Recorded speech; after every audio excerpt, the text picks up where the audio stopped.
नमस्कार मैत्रिणींनो, सोप्या घरगुती रेसिपीमध्ये तुमचे खूप मनापासून स्वागत. आज आपण करणार आहे बारीक रव्याची खमंग खुसखुशीत अशी तिखट शंकरपाळी. त्यासाठी हा साधारण मी अर्धा किलो रवा घेतलेला आहे. अर्धा किलो रवा म्हणजे ज्या वाटीनं आपण आता हे तेल घेतले त्याच वाटीनं हा 3 वाट्या रवा मोजून घेतलेला आहे. त्यामध्ये घालायला हे पाव वाटी कच्चं तेल घेतलेलं आहे. हे पहिल्यांदा आपण ह्या रव्यामध्ये ओतून त्या रव्याला चांगलं चोळून घ्यायचं आहे.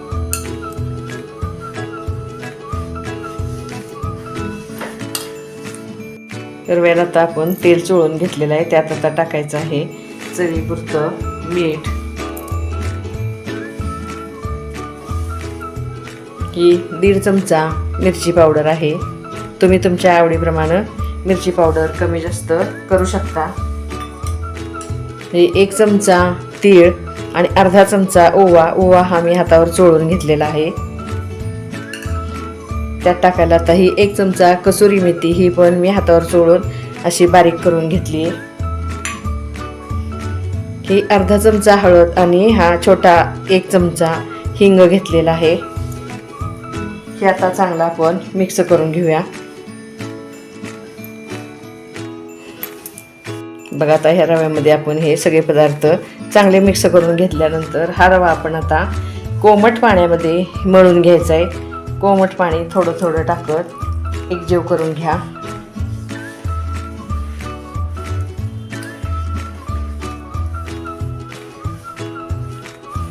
आणि हा मऊसर गोळा तयार करून घ्यायचा आहे.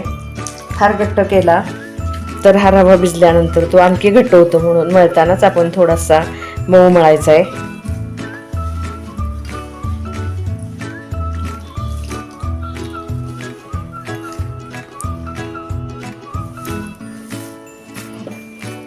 बघा, आता हा इतपत मऊ आहे. हा आता चांगला हाताने आपण एकजीव करून घेऊया. बघा कसा मळतच हा गोळा कसा घट्ट व्हायला सुरुवात झालेली आहे.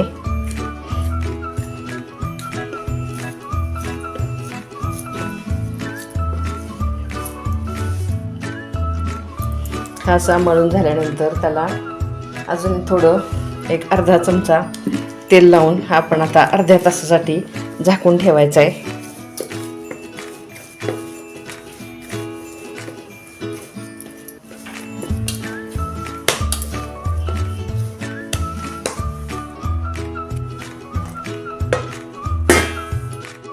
बघूया, आता अर्धा तास झालेला आहे. बघा कसं छान आपलं हे पीठ तयार झालेलं आहे.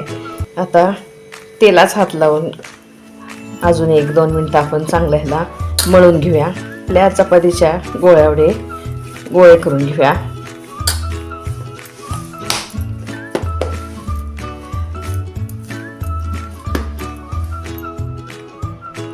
बघा, आता चपातीच्या गोळ्याच्या मापाचे हे असे आपले 7 गोळे तयार झालेले आहेत. आता हे आपण लाटून घेऊया. बघा, आता असा एक गोळा घेऊन मैद्यामध्ये बुडवून आपण हे आता पातळ अशा चपात्या लाटून घेऊया. बघा, आपल्या चपातीपेक्षा हे पान थोडंसं जाड असावं. हे आता आपण कापून घेऊया. तुम्हाला शंकरपाळ्या कशा चौकोनी आवडतात किंवा कापणीच्या आकाराच्या आवडतात त्याप्रमाणे असं हे कापून घ्या.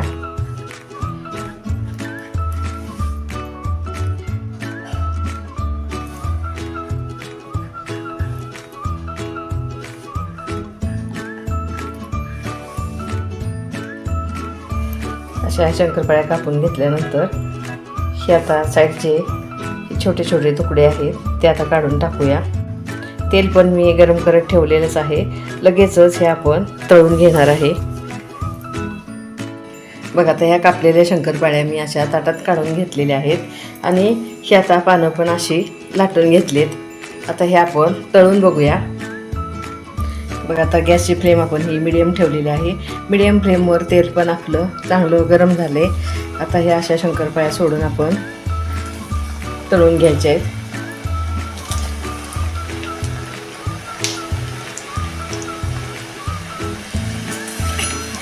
लगेचच अशा हलवून घ्या. त्या शंकरपाळ्या कशा एकमेकाला चिकटत नाही, सुट्ट्या होतात. बघा कशा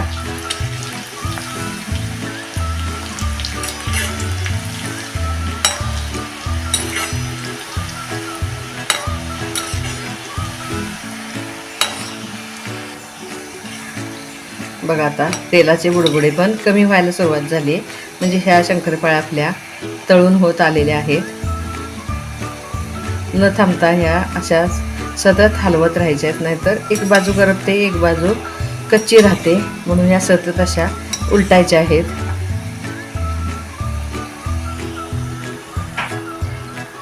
बघा आता ह्या तेलाचे बुडबुडे आपले पूर्णपणे थांबत आलेले आहेत.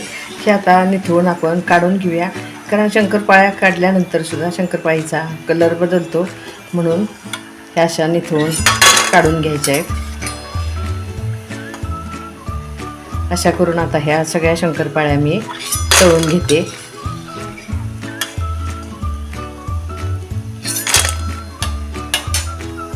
बघा मैत्रिणींनो, खमंग खुसखुशीत रव्याच्या तिखट शंकरपाळ्या आपल्या तयार झाल्या आहेत. माझा हा व्हिडिओ तुम्हाला कसा वाटला मला नक्की कमेंट्समध्ये कळवा. पुन्हा पुन्हा भेटणारच आहोत अशाच वेगवेगळ्या रेसिपी घेऊन. धन्यवाद.